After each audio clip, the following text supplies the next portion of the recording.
हर कत्ल एक चीख छोड़ता है, फर्क बस इतना है, कुछ चीखें बाहर सुनाई देती है और कुछ किसी के अंदर हमेशा के लिए कैद हो जाती है।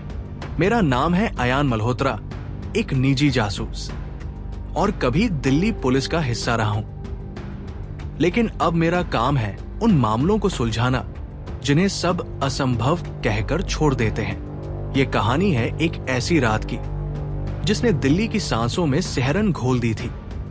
एक कॉल आया इंस्पेक्टर रवि राणा का। रवि और मैं पुराने साथी हैं, एक दूसरे की आंखों की भाषा समझते हैं।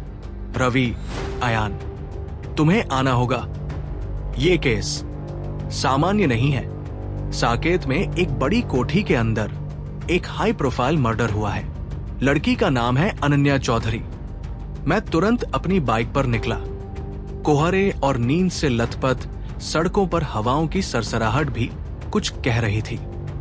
कोठी के अंदर घुसते ही सन्नाटा था, मगर एक अजीब सी गंध थी, जैसे डर, खून और रहस्य एक साथ मिल गए हों। अनन्या का शव उसके कमरे में मिला था, बिस्तर पर लेटी हुई, मगर उसकी आंखें खुली थी, जैसे किसी डरावनी चीज को देखते हुए वो मर गई हो। मैंने रवि से पूछा, गला दबाया गया? रवि, नहीं, न कोई चोट, न खून, मगर उसकी आंखें कुछ तो छुपा रही है। कमरे में एक अजीब बात थी, दीवार पर खून से लिखा था, वो लौट आया है। अनन्या एक जानी मानी पत्रकार थी। क्राइम रिपोर्टिंग में उसकी गहरी पकड़ थी। कुछ हफ्तों से वो एक सीक्रेट प्रोजेक्ट पर काम कर रही थी, किसी ब्लैक फाइल के पीछे। मैंने उसकी डायरी ढूंढनी शुरू की और वही मिला पहला सुराग। 4 जून। मुझे लगता है मेरी जासूसी की जा रही है। जब से मैंने DN07 फाइल छेड़ी है, कुछ न कुछ अजीब हो रहा है। कल रात किसी ने मेरे कमरे में घुसने की कोशिश की थी। DN07 फाइल, ये क्या हो सकता है? मैंने उसके लैपटॉप की खोज की। पासवर्ड था ट्रूथ चार जस्टिस। लॉगिन करने पर सामने एक फोल्डर खुला, DN07, लेकिन सब कुछ इनक्रिप्टेड था।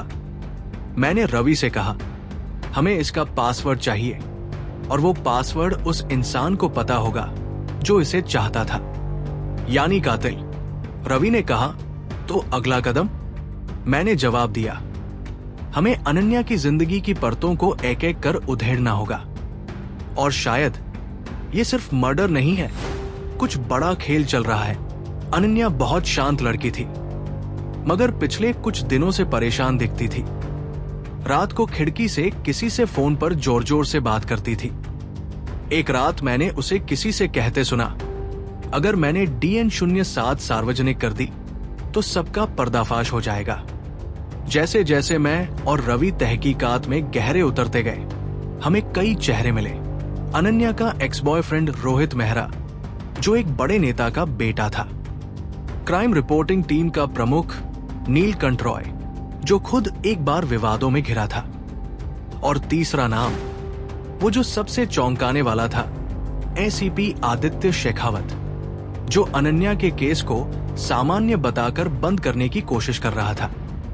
उसी रात मेरे घर के दरवाजे पर एक लिफाफा फेंका गया। अंदर था सिर्फ एक कागज, DN07 की शुरुआत मत कर, वरना अगला नंबर तेरा है, अयान। मैंने उसी रात डायरी में लिखा, मुझे डर नहीं लगता, क्योंकि मैं डर के सबसे गहरे कोनों से होकर गुजरा हूं। अब वक्त है इस DN07 के सच को उजागर करने का, चाहे कीमत कुछ भी हो। कभी कभी सच्चाई के दरवाजे खोलने के लिए चाबी नहीं, हिम्मत चाहिए होती है। और इस DN07 फाइल के पीछे छिपी सच्चाई एक आग की तरह है, जो हर उस इंसान को जला सकती है जो इसके करीब जाए। रात भर जागने के बाद मैं अपने ऑफिस पहुंचा। जेहन में सिर्फ एक सवाल गूंज रहा था, DN07 फाइल में ऐसा क्या था जो किसी को अनन्या की जान लेने पर मजबूर कर दे। जैसे ही मैं अंदर गया, कंप्यूटर ऑन किया, सामने स्क्रीन पर वही इनक्रिप्टेड फोल्डर चमक रहा था, DN07। और तभी मोबाइल पर एक मैसेज आया, अनन्या का ऑफिस कलीग नेहा का मैसेज, सर अनन्या ने DN07 फाइल के कुछ हिस्से मुझे भेजे थे, एक इमरजेंसी पेन ड्राइव में। अगर आप मिल सके तो मैं आपको वो दे सकती हूं। नेहा की आंखों में डर साफ था। वो कांपते हाथों से एक नीली पेन ड्राइव मेरे हाथ में थमा गई। नेहा, अनन्या ने कहा था, अगर उसके साथ कुछ भी हो जाए तो ये पेन ड्राइव सिर्फ किसी भरोसेमंद इंसान को देना। सर, आप ही वो है। मैंने उसकी बात को गंभीरता से लिया और पूछा, क्या तुम्हें पता है DN07 फाइल में क्या है?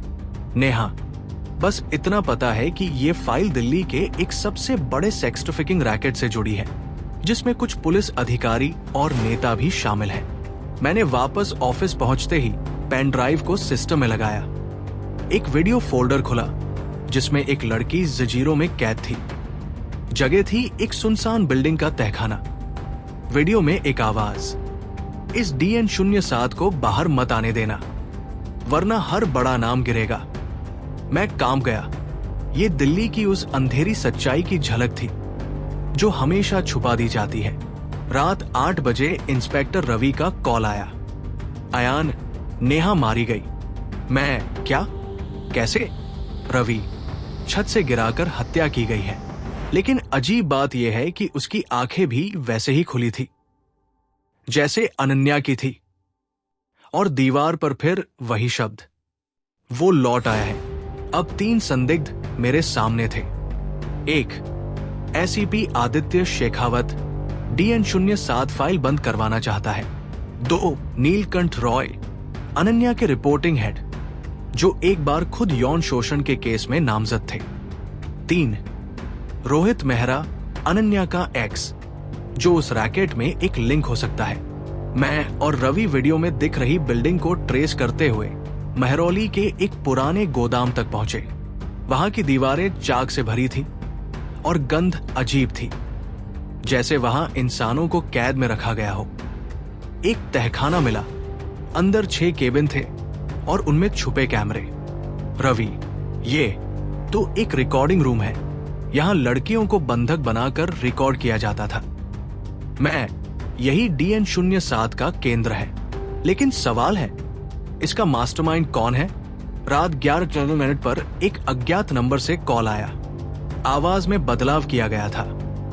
अगर DN07 की सच्चाई सामने लाने की कोशिश की तो अगला वीडियो तुम्हारा होगा, अयान। मैंने कहा, तुम चाहे जितने मास्क पहन लो, सच का चेहरा मैं पहचानता हूं। मैंने अनन्या की किताबों के बीच एक चिट्ठी पाई। उस पर लिखा था, अगर मुझे कुछ हो जाए तो जाकर पंडित हरिहरनाथ से मिलना। वो DN07 की जड़ें जानते हैं। हरिहरनाथ, एक पुजारी। अगले दिन मैं और रवि उस मंदिर पहुंचे जहां हरिहरनाथ रहते थे।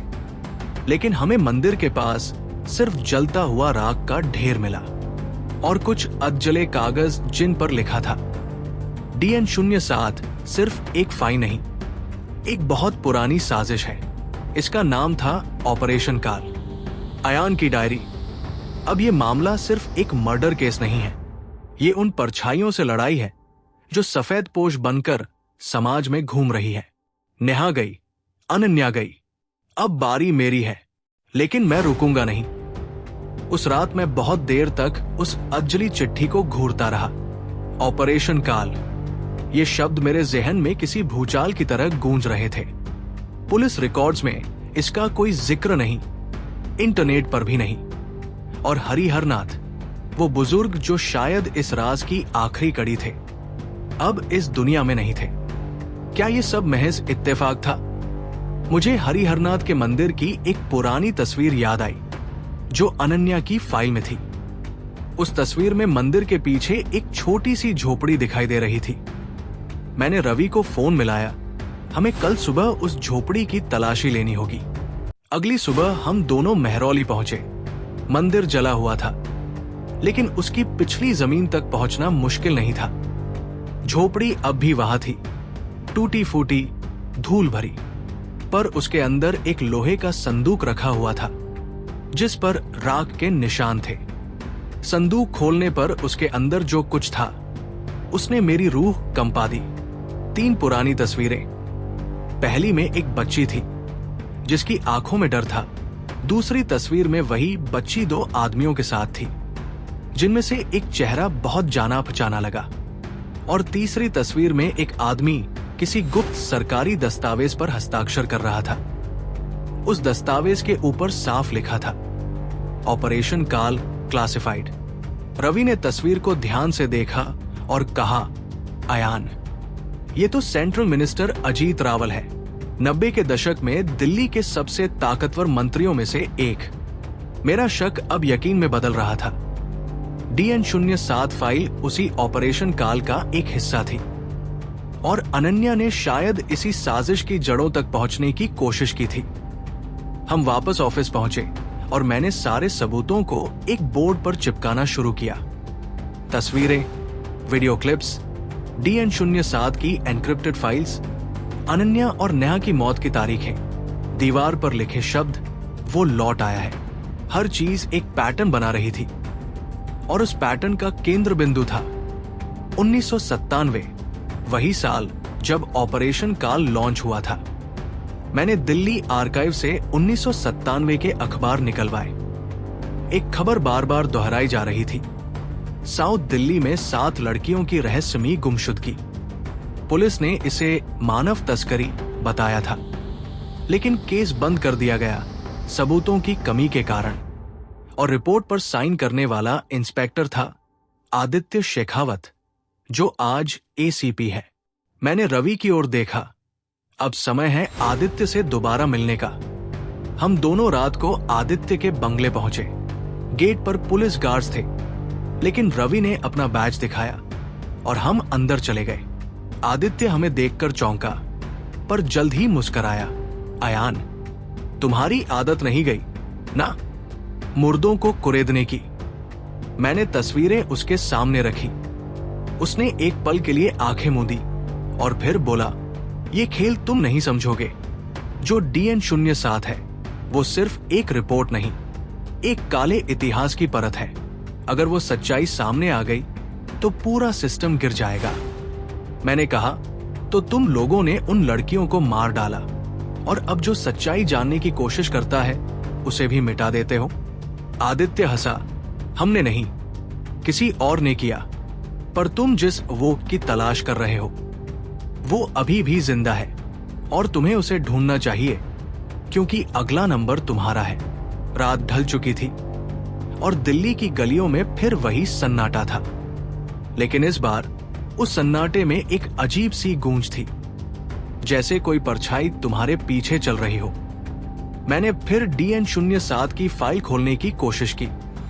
पासवर्ड प्रोटेक्टेड था, लेकिन इस बार एक हिंट लिखा था, 1997+1212। मैंने पासवर्ड डाला 3309 और फाइल खुल गई। जो सामने आया उसने मेरी सांसें रोक दी। एक विस्तृत रिपोर्ट थी। बच्चों को किडनैप कर किसी अज्ञात एजेंसी को बेचा जा रहा था, जहां उन पर मानसिक और शारीरिक अत्याचार किए जाते थे। और इस नेटवर्क में जो नाम जुड़े थे उनमें नेता, बड़े उद्योगपति और कुछ पुलिस अधिकारी थे। एक नाम सबसे ऊपर था, मिस्ट्री मैन, कोड नेम कल। मैंने रिपोर्ट के लास्ट पेज पर लिखा देखा, ऑपरेशन काल का मुखिया आज भी दिल्ली में मौजूद है और वो वापस लौट आया है। उसका अगला मिशन शुरू हो चुका है। उसी वक्त ऑफिस की खिड़की के शीशे पर एक कागज फेंका गया। भागकर देखा तो कोई नहीं था। कागज पर सिर्फ एक वाक्य लिखा था, अगर DN07 बाहर आया तो तुम्हारे अतीत की कब्रें खुल जाएंगी। अयान, मैंने रवि की तरफ देखा और पहली बार मेरे हाथ कांप रहे थे। क्या मैं खुद भी इस साजिश का हिस्सा था? क्या मेरे अतीत में कोई ऐसा राज छिपा था जिसे मैंने खुद भी कभी नहीं जाना? अब सवाल केवल DN07 की सच्चाई का नहीं था। सवाल था, मैं कौन हूं? रात के 3 बज चुके थे। DN07 की फाइल अब मेरे सामने खुली पड़ी थी, लेकिन असली सवाल ये नहीं था कि ऑपरेशन काल क्या था। असली सवाल ये था कि मैं इससे कितना जुड़ा हूं। उस आखिरी लाइन ने मेरे जहन में एक भूचाल खड़ा कर दिया था। तुम्हारे अतीत की कब्रें खुल जाएंगी। अयान, मैंने फाइल को फिर से पढ़ा। उसका अंतिम खंड किसी गुप्त वैज्ञानिक अनुसंधान की बात करता था, जिसमें मानसिक नियंत्रण, दवा परीक्षण और पुनः प्रोग्रामिंग जैसे शब्दों का जिक्र था। और उन परीक्षणों के लिए जिन बच्चों को चुना गया था, उनमें एक कोड नेम बार बार आ रहा था। Subject M 09, M 09, Ayaan Malhotra. मेरा गला सूख गया। क्या मैं भी उन बच्चों में था जिन पर ये प्रयोग हुए थे? रवि मेरे सामने बैठा था। उसके चेहरे पर भी सवालों का तूफान था। मैंने धीरे से कहा, रवि, क्या दिल्ली में 1997 में कोई अनाथालय जलाया गया था? कोई ऐसा हादसा? वो कंप्यूटर पर कुछ देर टाइप करता रहा और फिर उसकी आंखें फैल गई। हाँ अयान, आराध्या बालाश्रम। 13 मार्च 1997 को उसमें आग लगी थी। 18 बच्चे लापता हो गए थे और केस कभी सुलझा ही नहीं। उस अनाथालय का रिकॉर्ड देखो, क्या उन बच्चों के नाम हैं? रवि ने गहरी सांस ली और स्क्रीन मेरी तरफ घुमा दी। लिस्ट में सब्जेक्ट एम 09 के सामने लिखा था। नाम अयान मल्होत्रा, उम्र 9 साल, स्थिति लापता। मैं कुर्सी पर ढसा गया। मेरी यादें, क्या वो असली थी? मैंने जिन मां बाप की यादें संजो रखी थी, क्या वो महज मेरे दिमाग में रोपी गई एक झूठी हकीकत थी? मैं किसे ढूंढ रहा था और किससे भाग रहा था? मुझे अपने पुराने कॉलेज प्रोफेसर की याद आई, डॉक्टर विजय मेहरा, जो न्यूरो साइंस के विशेषज्ञ थे।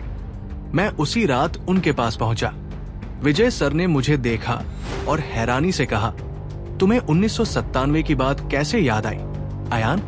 वो सबसे काला अध्याय था इस देश के साइंटिफिक एथिक्स का। मैंने उन्हें सारी कहानी सुनाई और DN 07 की कॉपी दिखाई। उन्होंने कहा, इस देश में एक समय ऐसा था जब मानसिक हथियार बनाने का सपना देखा गया था। कुछ लोग मानते थे कि दिमाग को रिमोट की तरह कंट्रोल किया जा सकता है और इसके लिए उन्होंने अनाथ बच्चों को चुना जिनका कोई था ही नहीं। तुम भी उन्हीं में से एक थे अयान। मैंने कांपती आवाज में पूछा, तो फिर मैं कैसे बच गया? विजय सर ने गहरी सांस ली, क्योंकि किसी ने तुम्हें बचाया। ऑपरेशन काल से एक अफसर भेदभाव करने लगा और उसने 3 बच्चों को वहां से निकाल लिया। 2 की मौत हो गई और एक तुम थे।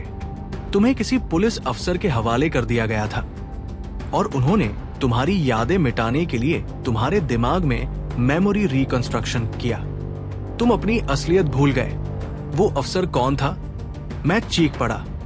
नाम मुझे नहीं पता, पर हाँ, उन्होंने DN 07 के सारे दस्तावेज सीक्रेट कोड में बांध दिए थे और उन्हें किसी सुरक्षित हाथों में सौंप दिया। शायद अनन्या उन्हीं कड़ियों तक पहुंच गई थी। मैं दिल्ली के पुराने सरकारी क्वार्टर्स की एक फाइल को खंगालने लगा, जहां 1997 में काम करने वाले अफसरों के नाम थे।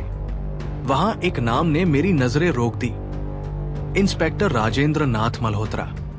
मेरे मां बाप के नाम में से एक था राजेंद्र नाथ। मुझे अब समझ आ रहा था, वो मेरे असली पिता नहीं थे, बल्कि मेरे रक्षक थे। मगर अब वो भी इस दुनिया में नहीं थे। मैंने अपने पुराने घर का रुख किया, जहां मेरी मां अब भी रहती थी। उनके चेहरे पर मुझे देखकर मुस्कान थी, लेकिन मेरे सवालों ने उनकी मुस्कान को आंसुओं में बदल दिया। उन्होंने सिर झुकाते हुए कहा, हाँ अयान, तुम हमारे बेटे नहीं थे। तुम्हें तुम्हारे पिता एक रात लाए थे, जलते हुए शरीर के साथ। उन्होंने कहा था कि तुम्हारा नाम अब से अयान होगा। उन्होंने मुझसे वादा लिया था कि हम कभी तुम्हारे अतीत का जिक्र नहीं करेंगे। तुम्हारे पिता ने तुम्हारे लिए अपनी जान दे दी। अब सब कुछ साफ हो गया था। मैं सिर्फ एक जासूस नहीं था, मैं उस अपराध का गवाह था जिसे दुनिया ने दफना दिया था। मैंने रवि को फोन किया, अब समय है DN 07 को बाहर लाने का, लेकिन हमें कल तक पहुंचना होगा। रवि बोला, तब तुम्हें NIA के उस अफसर से मिलना होगा जिसने अनन्या को DN 07 पर रिसर्च करने की इजाजत दी थी। नाम है राघवेंद्र शुक्ला और सुनने में आया है कि वो अब लापता है। मैंने कहा, नहीं रवि, वो लापता नहीं है, वो खुद कहीं छुपा है, शायद किसी से बच रहा है या फिर किसी की रक्षा कर रहा है। रात होते होते हमें एक अज्ञात कॉल आया। कॉलर ने सिर्फ एक वाक्य कहा, तुम्हारे अतीत की कब्र खुल गई है अयान, अब मौत तुम्हारे कदमों का पीछा करेगी। मैंने फोन काटा और पहली बार मुझे डर महसूस हुआ, लेकिन अब पीछे हटने का कोई रास्ता नहीं था, क्योंकि अगली सुबह रवि को किडनैप कर लिया गया था। रवि के अगवा होने की खबर ने मुझे अंदर तक हिला दिया। अब ये केस सिर्फ ड्यूटी नहीं रहा था, ये मेरी पहचान, मेरा अतीत और मेरे सबसे करीबी दोस्त की जिंदगी का सवाल बन चुका था। दिल्ली की वो रात एकदम सन्नाटे में डूबी थी, लेकिन मेरे भीतर आंधी चल रही थी। मैंने अपने कमरे में बैठे बैठे DN07 की फाइल की आखिरी कोड लाइन को फिर से देखा। Phase 5, subject M 09, retrieval and termination. यानी अब मुझे ढूंढा नहीं जा रहा, बल्कि मुझे मारा जाना था। मेरी लड़ाई अब काल से थी, लेकिन काल कौन था? DN07 के हर दस्तावेज के आखिरी पन्ने पर एक नाम बार बार रिपीट हो रहा था, KV, प्रोजेक्ट डायरेक्टर। रवि की गुमशुदगी से 1 घंटे पहले उसने मुझे आखिरी बार यह भेजा था। KV मतलब केवल Verma, retired joint secretary, ministry of science tech, last spotted in Manesar research unit, sector 12। अब साफ था, केवल वर्मा ही DN07 का मास्टरमाइंड था और आज भी जिंदा था। मैं सीधे रवि के फोन को ट्रेस करने लगा। उसकी आखिरी लोकेशन यमुना किनारे एक पुराने फैक्ट्री जोन की थी। मैं अकेला वहां पहुंचा, लेकिन अंदर का नजारा देख मेरी सांसें रुक गई। दीवारों पर अजीबोगरीब वैज्ञानिक यंत्र टंगे थे।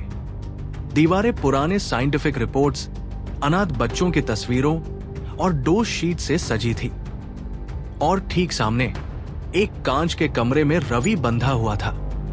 उसके पास खड़ा था एक बूढ़ा इंसान, सफेद बालों वाला, लेकिन आंखों में आग, केवल वर्मा। वो मेरी ओर मुस्कुराया। आ गए, सब्जेक्ट AM 09, उसने कहा। मुझे अयान मल्होत्रा कहा जाता है अब। मैंने जवाब दिया। तुम्हें जो भी नाम पसंद हो। वो हंसा, लेकिन सच से भाग नहीं सकते। तुमने इतने बच्चों पर प्रयोग किए, इंसानियत की सारी हदें पार कर दी। वो एक बटन दबाता है और एक प्रोजेक्टर चालू होता है। उसमें DN07 का असली उद्देश्य सामने आता है, mental weaponization of orphan children to be used in warfare, intelligence and political manipulation. तुम सिर्फ एक टेस्ट सब्जेक्ट थे अयान। तुम्हारा दिमाग सबसे तेज निकला, पर अफसोस तुम्हारे पालक इंस्पेक्टर मल्होत्रा ने तुम्हें छुड़ा लिया। DN07 अधूरा रह गया। और अब क्या चाहते हो मुझसे? तुम्हारे DNA में वो कोड है जो DN07 के असली डेटाबेस को अनलॉक कर सकता है। हम इसे वापस एक्टिवेट करना चाहते हैं। मैंने चारों ओर देखा, कांच के दरवाजे, साइंस लैब, मशीनें और वो एक पावर कंसोल। पर एक प्रॉब्लम है, मैंने धीरे से कहा। क्या? उसने पूछा। मैं अपनी यादें वापस पा चुका हूं और मैं अब तुम्हारे कंट्रोल में नहीं हूं। मैंने अपनी बेल्ट में छुपा छोटा ब्लास्ट चार्ज निकालकर एक मशीन पर फेंका। जोर का धमाका हुआ, कमरे का एक हिस्सा जलने लगा और रवि की बेड़ियां खुल गई। हम दोनों ने सिर्फ एक काम किया, भागना। लेकिन केवल वर्मा इतनी आसानी से हारने वालों में नहीं था। उसके पास सिक्योरिटी मौजूद थी। एक गोली मेरी बाह को छूती हुई निकल गई, लेकिन मैंने रवि को ढाल बनाकर बाहर खींच लिया। बाहर पहुंचते ही मैं पहले से अलर्ट किए हुए NIA की टीम को सिग्नल भेजता हूं। अगले 24 घंटों में मीडिया में तहलका मच गया। DN07, देश का सबसे काला राज उजागर। कभी न सुलझा दिल्ली मर्डर केस अब खुल चुका है। डिटेक्टिव अयान मल्होत्रा ने खोल दी वो फाइल जो सरकारें दबा चुकी थी। केवल वर्मा को गिरफ्तार कर लिया गया, लेकिन अदालत में उसका बयान आज भी लोगों को सन्न कर देता है। मैंने कुछ गलत नहीं किया। मैं देश को मानसिक हथियार देना चाहता था। लेकिन देश मुझे कभी समझ नहीं पाया। और मेरे लिए ये लड़ाई जीतने से ज्यादा खुद को जानने की थी। मैं अब जान चुका था कि मैं कौन हूं, क्यों जिंदा हूं और क्यों लड़ा। 3 महीने बाद रवि अब पूरी तरह ठीक है। मैंने DN07 के बचे हुए डॉक्यूमेंट्स को दिल्ली पुलिस और केंद्रीय सरकार के हवाले कर दिया। पर कुछ राज ऐसे हैं जो शायद कभी सामने ना आए। मैं अब भी जासूसी करता हूं, अपराध सुलझाता हूं, लेकिन हर बार जब कोई नया केस आता है, मैं खुद से एक सवाल जरूर पूछता हूं, कहीं ये भी DN07 की परछाई तो नहीं।